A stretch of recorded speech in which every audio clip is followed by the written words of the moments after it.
Il faut savoir garder ses prénoms et ses noms.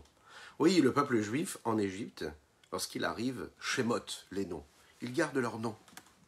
Oui, c'est les noms qui permettent au peuple juif de garder leur identité à travers les différentes périodes qu'ils ont vécues dans l'exil et les différents exils. Ils ont gardé leur identité et ils l'ont transmise à leurs enfants. C'est ce qui nous permettra dater la venue de Mashiach afin de se retrouver tous ensemble réunis en Eretz Israël avec le Beth Amikdash reconstruit dans la paix, la tranquillité et la sérénité. Boker Tov les Koulam, bonjour à toutes et à tous, je suis infiniment heureux de vous retrouver en cette magnifique matinée que Dieu nous offre sur la terre. J'espère que vous allez bien, que vous avez passé un bon Shabbat, Shavua Tov déjà. Les Koulam, je fais une bonne semaine à toutes et à tous et des bonnes nouvelles dans tous les domaines, matériels et spirituels. On va commencer notre Tania du jour dans quelques instants, juste après ces quelques notes de Nigun.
Boker Tov les Koulam, bonjour à toutes et à tous. Je vous invite à partager, à liker et commenter cette publication afin que nous soyons encore et toujours plus à étudier cette Sainte Torah. Je vous rappelle que nous sommes présents sur les différents réseaux sociaux. Oui, Facebook, Insta, YouTube, mais partout, mais aussi en podcast, audio. Donc n'hésitez pas, vous faites autre chose, vous travaillez, vous êtes en train de vous occuper de la maison, en train de faire une mitzvah, en train d'aller aider un autre juif. Écoutez dans vos oreilles ou dans la voiture un bon cours de Torah en podcast. Partagez avec vos amis, c'est important. Vous avez le mérite et la mitzvah d'influencer quelqu'un d'autre à étudier la Torah. Les Chaim, nous étudions pour la Refoua Shilema de Pinchas Ber Ben Yendel, ainsi que pour le mérite de chacune et chacun d'entre vous. Nous parlons aujourd'hui du tzaddik. Du tzaddik dans ce 10e chapitre de l'Ikouté Amarim, la première partie du Tanya. Est-ce qu'on est capable de mettre le doigt sur la description essentielle, centrale du tzaddik? On peut dire que le tzaddik, c'est celui qui est capable de donner des bénédictions, par exemple. Imaginez celui qui est capable de donner des bénédictions. Va chez le tzaddik, pourquoi? Afin qu'il nous bénisse. Oui, depuis que le monde est monde, c'est comme ça. On va chez les grands maîtres, et les grands maîtres nous bénissent. Ils nous donnent des bénédictions, ils nous aident, ils nous donnent des directions de vie. Le tzaddik, il est là pour apporter de la tranquillité et beaucoup d'aide à celui qui en a besoin. Maintenant, dans ces descriptions qu'on peut donner, au tzaddik, c'est celui, par exemple, vous savez, qui a le Ruach HaKodesh, un esprit saint, qui est capable de prédire ce qui va se passer, qui est capable de donner, par exemple, des forces à une personne qui a besoin de se renforcer contre son Yetzer Hara, sur son mauvais penchant. Le tzaddik, c'est celui qui fait attention à chaque petit détail. Le tzaddik, c'est celui qui est pudique, qui est calme, qui est posé, qui a de la modestie. C'est quelqu'un qui est sage, quelqu'un qui est plus que sage. C'est un génie dans la Torah, souvent. C'est celui qui est préoccupé par ce que la Torah lui demande. C'est quelqu'un de droit, c'est quelqu'un de bon, c'est quelqu'un qui passe sa vie à la donner aux autres. Bon, un tzaddik. Si vous avez d'autres descriptions, n'hésitez pas à les partager avec nous. Alors, parfois elles sont bonnes les descriptions qu'on a l'habitude de donner, parfois on va le voir, d'après ce que le Rabbi Shimon Zalman ici va nous donner comme description, c'est pas qu'elles sont moins bonnes, mais qu'elles sont parfois erronées, et on va voir que la vraie description du tzaddik, elle est différente de ce que l'on peut imaginer. Quel est le secret du tzaddik? Dans ce chapitre 10 là, on va nous apprendre un petit peu quelle est la définition d'un tzaddik, quand est-ce qu'un tzaddik est bon, quand est-ce qu'un tzaddik est moins bon, dans quel sens? Ça veut dire un tzaddik pour qui le bien est en lui, est avec lui, et un tzaddik pour qui le bien n'est pas avec lui, et l'inverse du bien est avec lui. Qu'est-ce que ça veut dire? Ça, il est dit comme ça dans la Gemara, tzaddikim mitzertov shoftam. Pourquoi? David Ameler dit dans les Teilim, mon cœur est vide. Il est vide de quoi? Il est vide de mauvais penchants. Il est vide de mal. Il n'y a que du bien. Pourquoi?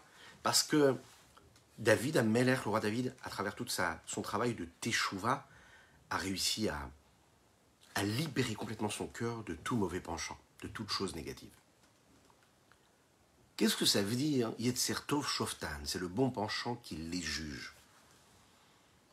Le sens de ce jugement-là, c'est que ce qui pousse et ce qui installe en l'homme, en ce tzaddik-là, dans son cerveau, une vision de la vie, une vision de sa connexion, de son attachement à Dieu, ne vient que par une motivation qui vient du bon penchant du Yetzer Tov.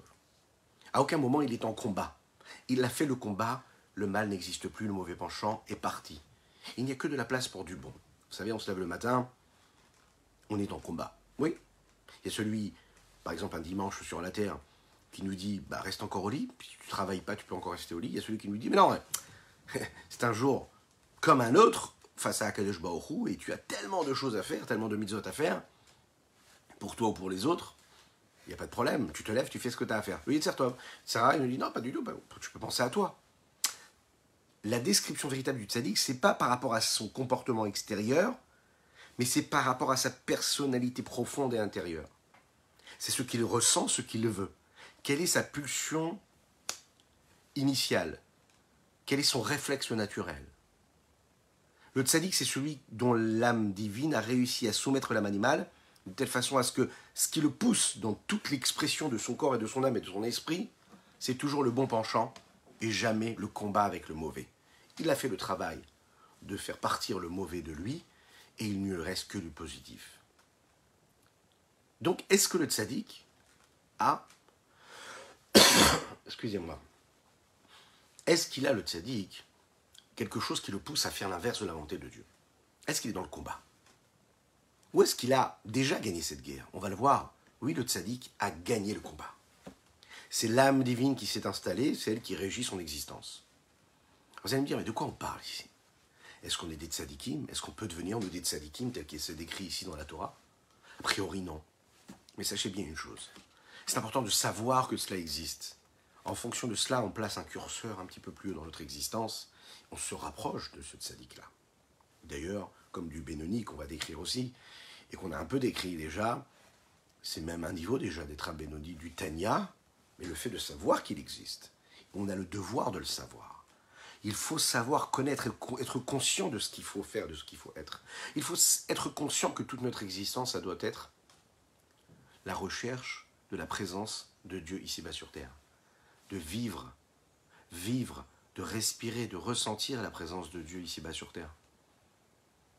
Parce que sinon on se laisse complètement emporter par le vent qui nous amène à droite et à gauche, qui nous place dans des situations émotionnelles, psychologiques, philosophiques ou même intellectuelles, qui sont complètement en dehors de la conscience de la présence de Dieu. On le sait, le monde qui nous entoure ne veut pas entendre cela. Il ne veut pas entendre que Dieu existe. Donc nous sommes aussi influencés par cela. On ne veut pas entendre que Dieu existe. On veut être dans ce monde-là, profane, mensonger, futile, bas, qui nous emmène à droite et à gauche, faire des choses qui n'ont pas de consistance, qui n'ont pas de réalité vraie. Il ne veut pas qu'on soit conscient et qu'on vive avec cette divinité, ce Dieu-là qui est en nous, qui est partout, qui est le but essentiel de notre existence. La chassidoute, elle est justement là pour nous rappeler un petit peu à l'ordre et nous rappeler quel est l'essentiel. La vie d'un juif, c'est de prendre conscience que Dieu est partout, que tout est Dieu, Dieu est tout, que tout notre but sur terre, c'est quoi? C'est de faire de ce monde-là une demeure pour lui ici-bas. C'est de faire en sorte que justement cette âme animale-là, elle se soumette et elle soit là juste comme le corps qui devient une aide précieuse pour l'âme divine, pour accomplir la volonté de Dieu ici-bas sur terre. On est conscient de cela. Dans le tzaddik, on va le voir, il y a deux façons d'être. Il y a le tzaddik vetovlo et le tzaddik veralo. Il y a le racha vetovlo, racha veralo. Et il y a le benoni. Le Talmud nous explique comme ça, la Gemara nous dit que le tzaddik qui est bon, c'est-à-dire que le bon est avec lui, c'est un tzaddik qui est parfait, qui est complet. Le tzaddik pour qui le mal est présent, ça veut dire quoi le mal? À quel niveau il y a du mal et du mauvais? C'est celui qui est pas complet. Tzaddik sheno gamour. Le sens simple de tovlo ou ralo, ça veut dire que le bon est avec lui et le mal est avec lui. C'est a priori technique. Ça veut dire que le tzaddik se comporte comme il faut auprès de Dieu, il est juste, mais en même temps, il a une bonne vie. Tovlo, dans la vie de tous les jours, tout se passe bien, il a une belle vie matérielle. Celui qui est ralo, ça veut dire que sa vie matérielle, elle n'est pas bonne. Donc il a une bonne connexion avec Dieu, c'est un bon juste, un bon tzaddik, mais ralo. Sur ce principe-là, il y a la question qui se pose, qui dit comme ça. Pourquoi est-ce que le tzaddik, lui, est défini comme un tzaddik ve-ralo par rapport à celui qui est racha ve-tovlo? Ça veut dire, pourquoi est-ce que le tzaddik, lui, va subir des choses difficiles et mauvaises dans sa vie, alors que le racha, lui, peut vivre une vie d'impie, c'est-à-dire contraire à la volonté de Dieu, et en même temps être serein, avoir tout ce qu'il a envie d'avoir, être heureux dans sa vie. Mais comment ça se fait? C'est pas juste. Hein, les enfants se posent souvent cette question-là, et malheureusement, enfin c'est bien qu'ils se la posent quand même, mais il faut leur répondre. Mais c'est un questionnement qui vient même pas seulement chez les enfants, mais c'est des adultes. On peut avoir des amis, on peut avoir des collègues, on peut avoir des gens qui nous entourent, de notre famille parfois même. On se dit mais je comprends pas. Toute sa vie a priori, il la consacre pas à la spiritualité, à la sainteté, à la pureté, à la divinité. Et pourtant, tout va bien pour lui, au Hachem, matériellement, il a ce qu'il faut, il peut profiter du monde dans lequel il nous entoure. Cet enfant-là va dire mais je comprends pas, lui il fait rien, il se comporte comme un rachat et il a une très très belle voiture. C'est une question qu'on se pose. Lorsque l'homme prend conscience de cela, la réponse qu'on va lui donner d'ailleurs, c'est que qu'est-ce qui définit ce qui est bon et ce qui est bon et mauvais? Qu'est-ce qui est vraiment du bien et qu'est-ce qui est vraiment du mal? En fait, la différence se joue en fonction du combat qui a été mené et en fonction de ce qu'on a réussi à atteindre comme but après ce combat-là. Qu'est-ce que ça veut dire? La Chassidut nous explique ici que quand on dit ici que ce tzaddik, le bien est avec lui, c'est-à-dire qu'on pensait que ça voulait dire qu'il se passe tout comme il voudrait, c'est-à-dire matériellement, il a ce qu'il faut, il vit aussi bien matériellement, il n'est pas seulement bien spirituellement, il est aussi bien matériellement. La Chassidut nous dit c'est pas du tout ça. Il faut regarder les choses beaucoup plus profondément, de manière beaucoup plus intérieure. On parle en réalité de son essence profonde intérieure. Qu'est-ce qui se passe en lui? Est-ce qu'il a du bien en lui ou est-ce qu'il a du mal en lui? C'est-à-dire que c'est un tzaddik. Mais est-ce que ce tzaddik-là, en lui, dans son intériorité, le mal a disparu complètement? Ou est-ce qu'il est encore là? Et celui qui est tovlo, ça veut dire que tovlo, ça y est, il a fait le combat, il n'y a plus de mal, il n'y a que du bien en lui. Comment on va voir les choses? C'est la raison pour laquelle quand on dit tzaddik vetovlo, on veut dire que c'est un tzaddik qui est totalement bon. Il n'y a que du bien. Le Zohar à Kadosh, le Saint Zohar, se pose la question sur ça. Il dit, mais si c'est un tzaddik, comment tu peux le définir en tant que tzaddik ve-ralo? Mais si c'est un tzaddik, c'est qu'il n'y a plus de mal. Alors comment ça peut être un tzaddik et en même temps avoir du mal encore en lui, dans sa partie intérieure? Le Zohar répond comme ça, il dit bien sûr que c'est un tzaddik. C'est un tzaddik parce qu'en réalité, qui c'est qui maîtrise, qui c'est qui gouverne globalement sa personnalité, même profonde et extérieure, hein, c'est le bon, c'est le bien. Il tend vers le bien. C'est-à-dire que son réflexe premier, c'est pas d'être dans un combat du bien contre le mal et que le bien gagne. Non, globalement, dans sa vie, c'est toujours le bien qui gagne. Ah, mais il y a quand même du mal, qui est là. Ce rat-là, ce mauvais, ce mal, il est kafouf les tov, il est soumis au bien. Mais il est quand même présent. La différence qu'il y a entre ces deux espèces de tzaddik dépend aussi de la forme de combat qu'on a réussi à mener, mais aussi ce qu'on a réussi à gagner à la fin de ce combat. Je peux soumettre l'ennemi, mais l'ennemi existe toujours, mais je peux réussir à faire en sorte que l'ennemi devienne une force pour moi. C'est-à-dire, je réussis à l'enrôler dans ma propre armée. Ça veut dire que c'était mon ennemi, mais j'ai tellement bien combattu que j'ai fait en sorte qu'il va devenir mon ami, qui va devenir une force vive, qui sera enrôlée dans ma propre armée à moi. Et ça, c'est pas pareil. Tu peux soumettre ton ennemi, mais ton ennemi, il est là, il sommeille, il est là. Il bouge pas, il attend peut-être de se relever le jour où il pourra. Ou peut-être qu'il attend même plus, il a perdu complètement espoir. Mais ça reste quand même quelque chose de négatif. Tu le soumets, parce que tu es bien plus fort que lui, mais il est toujours présent. Alors que le tzaddik vetovlo, c'est celui qui réussit à faire en sorte que même le mal, il a enrôlé, il est là pour lui. Il le sert quelque part. Voilà deux personnes qui se disputent. Voilà un couple, malheureusement, qui se dispute. Que Dieu nous en préserve. Il y en a, il dit, il faut aller à droite. L'autre, il dit, il faut aller à gauche. Il y en a un qui a toutes les excuses de dire qu'il s'est bien comporté. L'autre, il a toutes les excuses de dire qu'il s'est mal comporté. Alors, si l'un a réussi à amener les preuves fortes que le chemin le plus convenable, c'est d'aller à droite, et de cette façon-là, il a convaincu le deuxième, la question c'est, est-ce que celui qui va aller à droite, comme son prochain, il le fait avec autant d'ardeur qu'il l'aurait mis pour aller à gauche, ou est-ce qu'il va le faire tout simplement parce qu'il a accepté que c'était à droite qu'il fallait aller? Autrement dit, l'homme qui décide que c'est tel choix qu'il faut avoir dans la vie. La femme qui choisit autre chose. Ah, ça peut être la couleur de la peinture, ça peut être le choix du lustre qu'on va mettre à la maison, ça peut être l'éducation des enfants, ça peut être quelque chose de plus valeureux, qui a beaucoup plus de profondeur. Et voilà un des deux qui accepte la vie de l'autre. Ok. Bon, mais comment tu acceptes? Pourquoi tu acceptes? Est-ce que tu acceptes parce que tu as besoin de te soumettre? Tu sais qu'il faut que tu te soumettes et que tu sais que, par exemple, la femme a raison ou le mari a raison. Mais au fond de toi, t'as pas envie. Mais tu acceptes.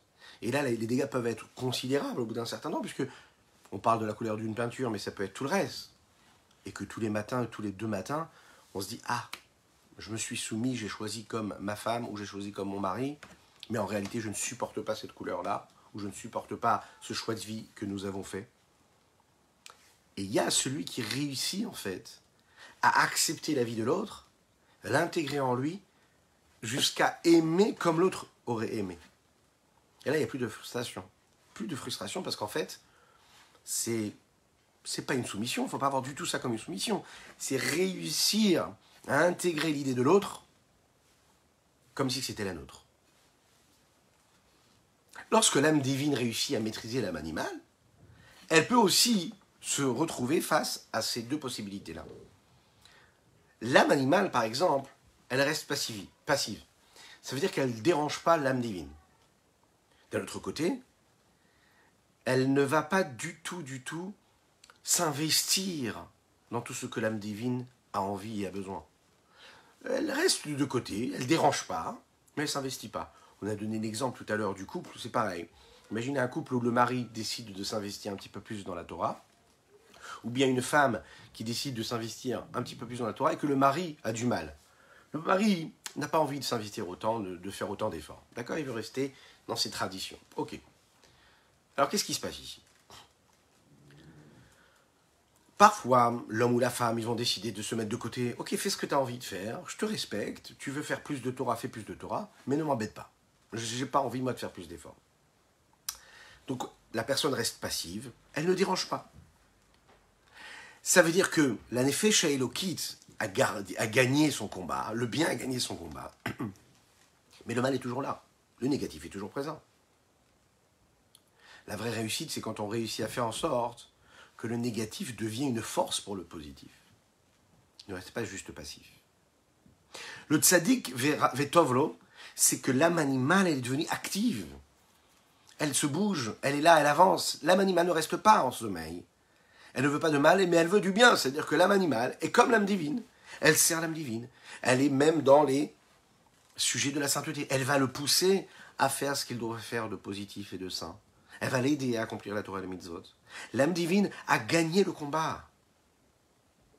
À tel point qu'elle réussit même à prendre toutes les forces qu'elle a à sa disposition et à les offrir à cette âme divine. Elle travaille avec elle. C'est ce qu'on appelle une complémentarité. Quand par exemple dans un couple, dans l'éducation des enfants, on réussit à comprendre qu'il n'y a pas deux ennemis, qu'on a tous les deux un but commun, et qu'est-ce qu'on veut, c'est construire quelque chose de commun. Si chacun reste de son côté, et parfois même de manière passive, mais qu'est-ce qu'on a gagné?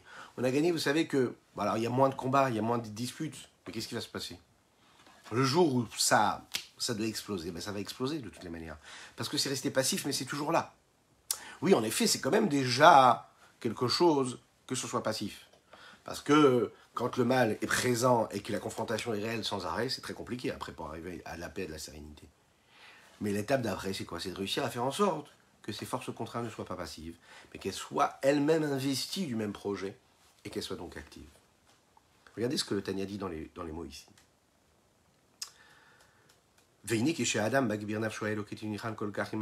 Lorsque l'homme se renforce et qui fait en sorte que son âme divine prenne le dessus et combat l'âme animale,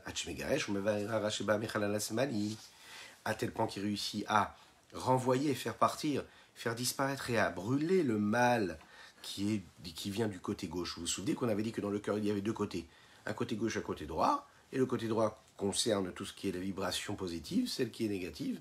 Du côté gauche, comme les textes le disent, et tu brûleras, tu feras disparaître complètement le mal qui est en toi. C'est pas que le mal s'est transformé en bien véritablement. Alors à ce moment-là, Nikrat Tzadik chez Nogamo, Tzadik Veralo, c'est appelé dans les textes un juste, mais qui n'est pas complet, qui n'est pas total, un juste pour qui le mal aussi est présent en lui. Dans quel sens il y a le mal? C'est-à-dire que tu ne l'as pas fait disparaître complètement, il est encore en toi. Diaïnou. Il y a encore un petit peu de mal dans le côté gauche de son cœur. Et là, chez Kafouf, ou Vatel, et Latov, Mechamat Miuto. Si ce n'est qu'il est en réalité soumis et annulé au bien qui est là, mais parce que sa quantité est beaucoup moins importante. C'est la raison pour laquelle il lui semble à ce tzaddik-là qu'il a réussi à faire partir, à renvoyer le mal qui était en lui, de manière totale. Et ça, c'est quoi? C'est un leurre. Aval Behemet, véritablement, il faut savoir que si vraiment il était vraiment parti, Kol Arachebo, tout le mal qui était en lui, eh bien, Hayane Farletov Mamash, il se serait transformé véritablement en bien. Echaim, Echaim.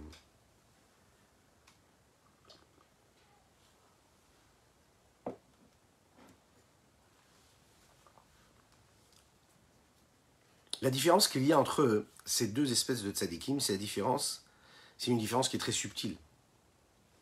On a du mal, quand on le regarde de manière extérieure, à la définir véritablement. Rabbi Shlomo Zalman nous a expliqué ici de manière simple, précise et détaillée. Et il rentre dans les détails. Il va nous rappeler une règle générale, on va dire psychologique, qu'il y a chez l'homme, chez les hommes en général, avec un grand H, c'est de rappeler une chose. En général, la haine, c'est l'inverse de l'amour. C'est la raison pour laquelle deux personnes peuvent s'aimer ardemment. Véritablement, c'est-à-dire être capable de donner leur vie l'un pour l'autre, et pourtant parfois arriver à une forme de haine phénoménale. Cette haine-là, elle va se nourrir de tout ce que l'homme est capable de créer en lui, l'homme ou la femme, attention, on est d'accord, créer en lui et à se laisser emballer, embarquer dans toutes sortes de réflexions. S'il décide de nourrir ce sentiment d'amour ou de haine, il est capable de faire grandir ce sentiment d'amour ou de haine. Autant d'amour il peut y avoir, autant de haine il peut y avoir face à cet amour-là. Lorsqu'un homme aime quelque chose de manière tout à fait naturelle, il va détester tout ce qui est inverse à ce qu'il est en train d'aimer. Lorsqu'un homme aime véritablement une personne ou quelque chose, il ne peut pas supporter tout ce qui est inverse ou différent de la personne ou de la chose qu'il aime. C'est comme ça. Plus l'amour est grand, plus la détestation vers ce qui est inverse est grande.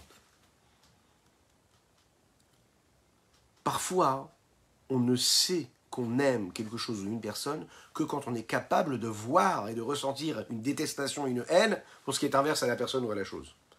Autrement dit, c'est la haine qui prouve l'amour que nous avons. C'est la détestation de l'autre qui nous montre l'amour que nous avons. C'est le désintérêt que nous avons pour les autres choses ou les autres personnes qui nous rappelle combien on aime la personne qui est en face de nous, ou la chose, ou la vision, ou peu importe, ce qu'on aime.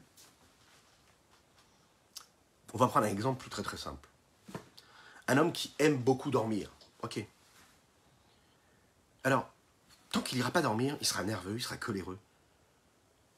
Et que quand il va dormir et qu'on le réveille, alors qu'il est en train de dormir, c'est quelqu'un qui aime dormir. C'est un moment très très particulier pour lui. Si on le dérange, il se mettra en colère. C'est-à-dire qu'on va découvrir la puissance de l'amour qu'il a pour le dodo, pour aller dormir, quand on verra la puissance de la colère dans laquelle il se met quand on l'a dérangé. Un homme qui aime par exemple son pays, sa nation, il va détester tous les ennemis de sa nation, de son pays. On ne va pas faire de politique. Une personne, par exemple, qui fait partie d'une nation, mais qui regarde ses ennemis avec candeur, avec douceur, et qui ne les déteste pas véritablement, c'est donc quelqu'un qui n'aime pas vraiment son pays. Une personne qui aime son pays, c'est quelqu'un qui, même sans vouloir le mal de l'autre, est capable de dire, voilà, je préfère mon pays, et donc comme je préfère mon pays, je veux défendre mon pays. Et c'est normal, c'est un signe de bonne santé, ça veut dire que quelque part, tu te bats pour quelque chose, tu aimes quelque chose. Autrement dit, pourquoi est-ce que je n'aime pas les autres? Ben parce que je m'aime. C'est-à-dire quoi je m'aime? J'aime ce que je suis en train de défendre, ma cause. Tu ne peux pas aimer les autres pays si tu veux te battre pour ton pays. Tu respectes les autres, mais ton amour que tu as pour ton pays est tellement plus fort que tu vas te battre pour les causes qui permettront à ton pays d'être un pays qui sera en bonne santé. Est-ce que ça veut dire qu'une personne ne peut pas aimer plusieurs choses en même temps? Non. On peut aimer plusieurs choses en même temps. Par exemple, on peut aimer un plat qui est sucré, on peut aimer un plat qui est salé. On peut aimer différentes personnes en même temps, apprécier différentes personnalités en même temps. Mais dans le cas où ce ne sont pas des choses qui sont contraires l'une à l'autre. Si elles sont contraires, c'est impossible d'aimer véritablement les deux en même temps. Les Chaim.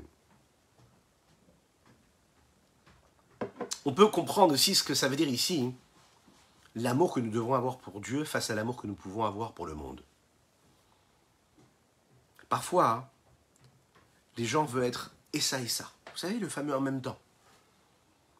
Quand on est en même temps, on n'est pas capable de nous définir. Alors ça peut marcher comme ça en slalom, mais dans la vie, on ne peut pas être en même temps. Un homme doit choisir là où il va. Il doit choisir ce qu'il aime. Il aime le monde ou il aime Dieu? Il aime Dieu ou il aime le monde? Ah, mais je peux aimer le monde et aimer Dieu. Comment? Quand je suis capable de voir que le monde c'est Dieu et que Dieu c'est le monde.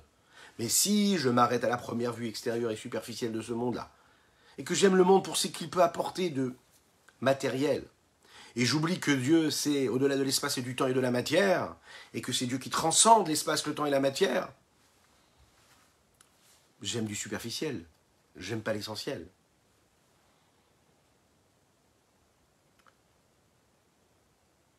Tu veux profiter sans fin de ce monde-là, sans limite, et aimer Dieu en même temps, ça va être très compliqué pour toi. De la même manière que l'eau et le feu ne peuvent pas vivre ensemble, l'amour du monde et l'amour de Dieu ne peuvent pas résider ensemble dans le cœur de l'homme. Quand tu vas te lever le matin, tu vas dire « Modéani, je remercie Dieu ». Tu vas te laver les mains et tu vas faire les bénédictions du matin, avant d'aller prendre un café et manger. Avant d'aller prier Dieu. Si tu prends conscience que tu vas faire en sorte que toute cette journée, elle soit sanctifiée et purifiée, dirigée vers l'accomplissement de la volonté de Dieu ici-bas sur terre, toute ta vision, toute ta façon d'être, elle va être différente. Tout ce qu'il y aura autour de toi dans ce monde-là pourra ne pas être des forces contraires, mais des forces qui seront à ta disposition pour accomplir cette mission-là que tu as à accomplir sur terre, pour donner du sens à ta vie, à ta journée, à ton heure qui passe. Si tu comprends que Enon Milvado, que la seule chose qui t'intéresse, c'est qu'il y a Dieu, Dieu et c'est tout, et rien d'autre, ta vision, tes actions, tes pensées, tes paroles, elles seront différentes.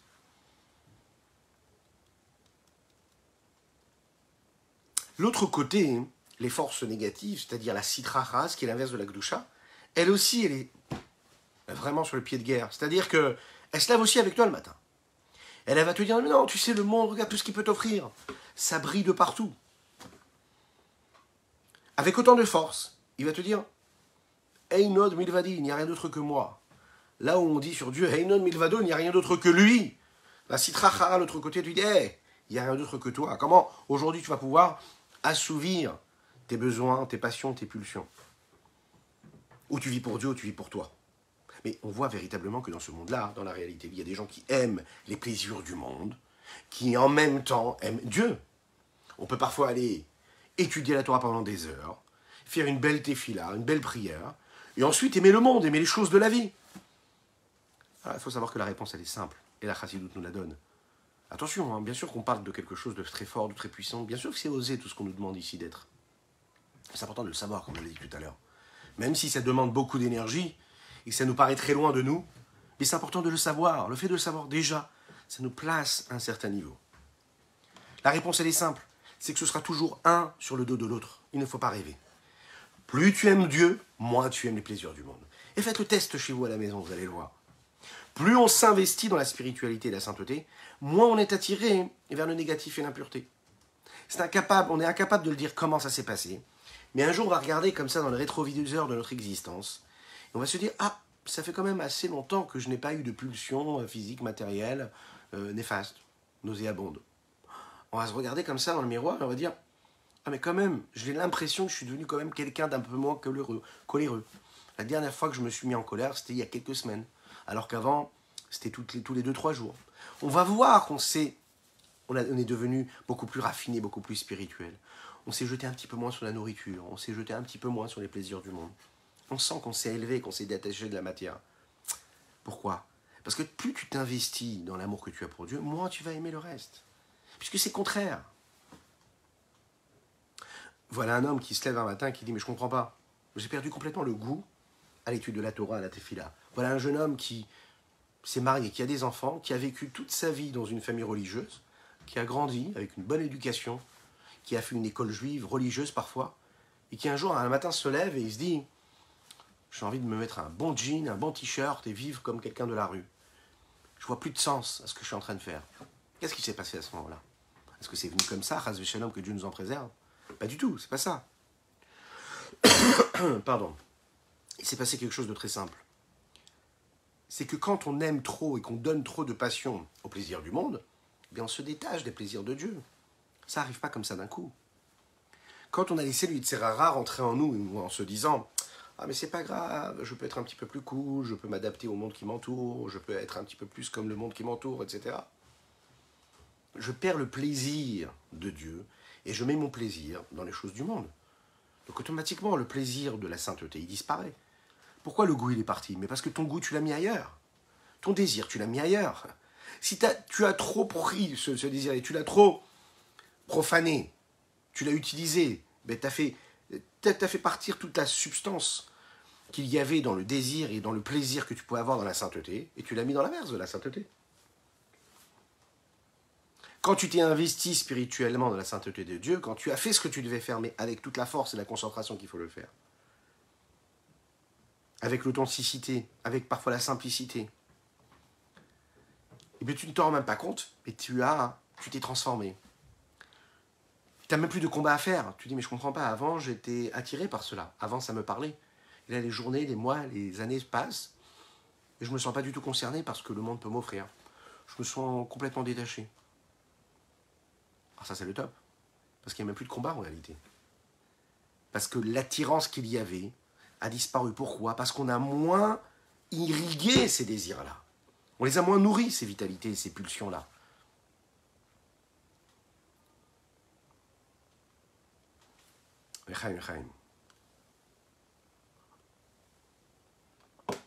Plus tu aimes Dieu, moins tu aimes les plaisirs du monde. Plus tu aimes les plaisirs du monde, moins, Chas v'Shalom, tu vas aimer Dieu. Alors, la question qu'on aimerait se poser aussi maintenant, pour définir ce qu'est ce tzaddik-là, est-ce qu'il est possible et probable qu'il soit un grand tzaddik et en même temps qu'il ait envie de manger une bonne glace? Bon, vous allez me dire, on est en hiver. Mais admettons.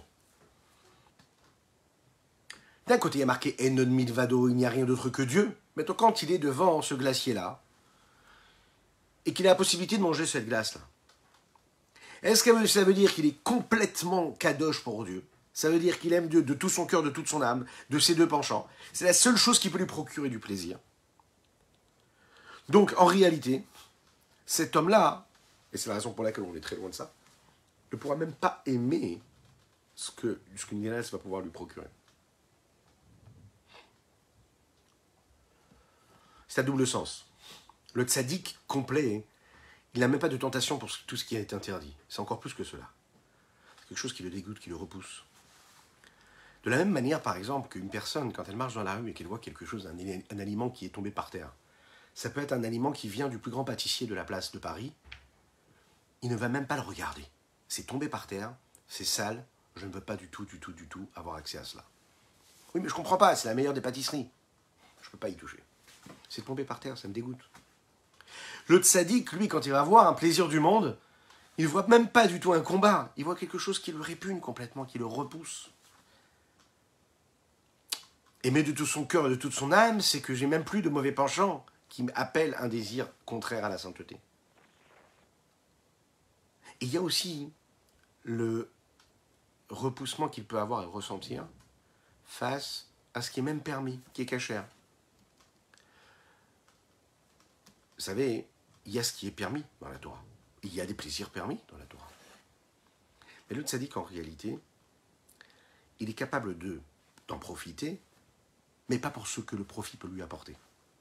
Autrement dit, ça peut m'apporter du plaisir, c'est un plaisir qui est permis, qui est cachère. Mais au moment où je suis en train d'éprouver ce plaisir-là, qu'est-ce qui est en train d'éprouver le plaisir? C'est mon moi, c'est ma personnalité, c'est mon corps que je suis en train de nourrir. Je suis en train de combler. Étant donné que je sois en train de combler un plaisir physique ou même spirituel, même parfois, mais que ça nourrit ma personnalité, ce que je suis moi, et que la dimension divine, quelque part, elle disparaît à ce moment-là précisément, c'est qu'il y a un petit souci. Ça veut dire que je n'ai pas été sevré concrètement et à 100% de tous les plaisirs du monde, et que mon désir, je n'ai pas réussi à le mettre que dans les mains de Dieu, mais je suis encore un petit peu sous l'emprise de ce que le monde peut m'offrir. On comprend ici que l'amour et la détestation, l'amour et la haine, sont l'expression même de ces deux noms qu'on est capable de donner à ce tzaddik, un tzaddik qui est complet ou un tzaddik qui n'est pas complet, un juste complet, total, ou un juste qui n'est pas total.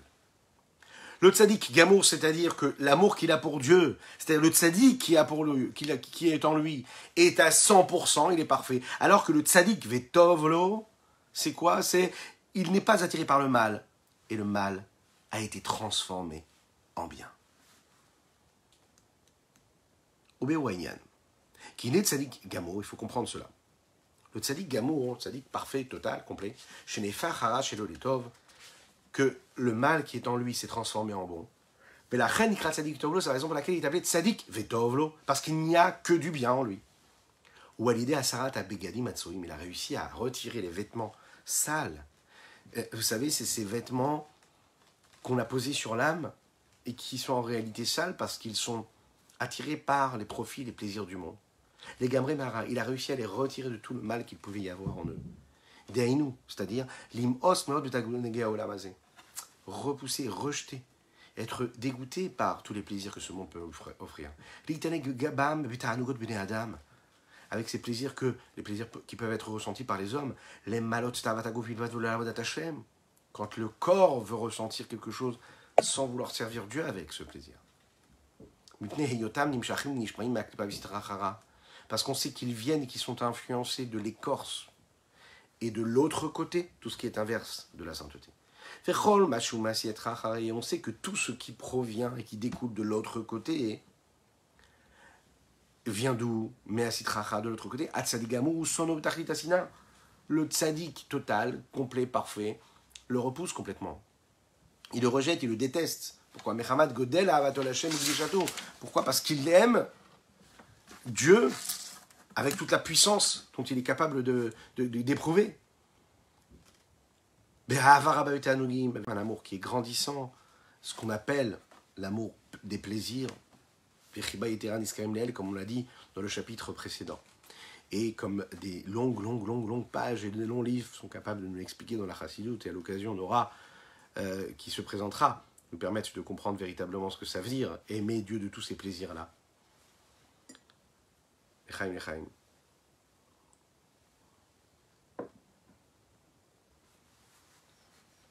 Retrouvés ensemble dans une fête, et voilà qu'ils ont vu le Rav Nissan en train de manger une glace.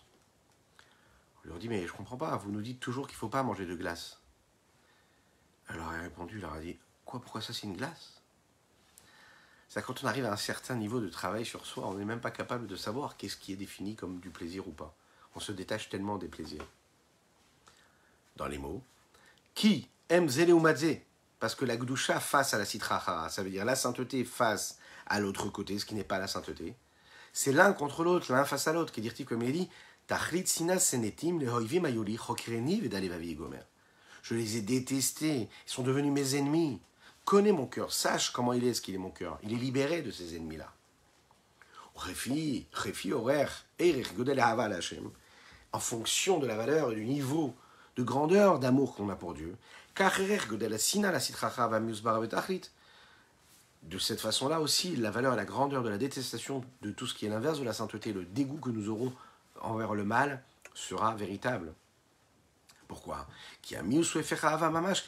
Parce que la détestation, le dégoût, c'est l'inverse de l'amour, véritablement, comme la haine que l'on peut ressentir. Une belle histoire pour conclure notre cours de ce matin-là. La famille de Admorazaken se sont préparés à la venue d'un très très grand sadique, qui était Rabbi Shlomo de Karlin. La rabbinite, l'épouse du Admorazaken, ainsi que ses filles, ainsi que toutes les personnes qui travaillaient à la maison, chacune a pris pour elle une responsabilité pour préparer le repas. Il y en a une qui a préparé la viande, l'autre qui a préparé les légumes, l'autre qui a préparé le pain, les chalotes, et celle qui devait préparer aussi également le poisson. Pendant la nuit, chacune de ces dames-là se sont souvenues qu'elles avaient oublié de décider qui c'est qui allait mettre le sel dans les aliments. Qui est-ce qui allait s'occuper de l'assaisonnement? Chacune s'est dit, oh là là, on a oublié de s'occuper du sel. Chacune s'est levée et chacune a rajouté du sel dans tous les aliments. Avec cette bonne volonté, vous imaginez bien ce que ça a donné. Le poisson était très salé. Et le lendemain, Rabbi Shlomo de Karlin arrive, on l'accueille, on l'installe à table, l'Admorazaken est présent. Et voilà que l'Admorazaken commence à manger. Rabbi Shlomo de Karlin commence à prendre une première bouchée et n'arrive plus à manger. C'est extrêmement salé, c'est immangeable. Et l'Admorazaken, en face, il est là, il mange, comme d'habitude. Alors l'Admorazaken le regarde et lui dit, mais pourquoi est-ce que tu ne manges pas? Et Shlomo de Karlin dit, mais je ne peux pas manger, est-ce que vous avez vu comment c'est salé? Et puis comment vous faites, vous, pour manger ce plat qui est tellement salé? L'Admorazaken lui a dit comme ça, depuis le moment où j'ai été étudié auprès du Maguid de Mezrich, qui était son maître, et qui était lui l'élève du Baal Shem Tov, le saint maître de la Chassidoute, fondateur de la Chassidoute globale, je ne ressens plus aucun goût dans ce que je mange. Ça ne veut pas dire que le goût du Admorazaken avait disparu. Le goût était toujours présent chez lui. Mais il n'était même pas en mesure de ressentir le sel qu'il y avait dans ce qu'il était en train de manger. C'est-à-dire que l'amour qu'il avait pour Dieu, l'auteur du Tanya, était tellement grand qu'il n'avait même plus la possibilité, la sensibilité physique de ressentir le goût qu'il y avait dans l'aliment. Ça ne l'intéressait pas. Il s'était tellement détaché de la matière qu'il avait dépassé l'espace et le temps et la matière pour s'attacher avec la transcendance de Dieu ici-bas sur terre. Voilà ce qu'on pouvait dire aujourd'hui sur ce principe-là. Je vous souhaite une excellente journée, que Dieu vous bénisse et qu'il vous protège, qu'il nous donne la force, le courage, la sérénité, la joie véritable et la paix en tous et pour tous. On se voit Bezrat Hashem très bientôt. Je vous invite à partager, liker et commenter cette publication. Que Dieu vous bénisse et Shavua Tov à toutes et à tous.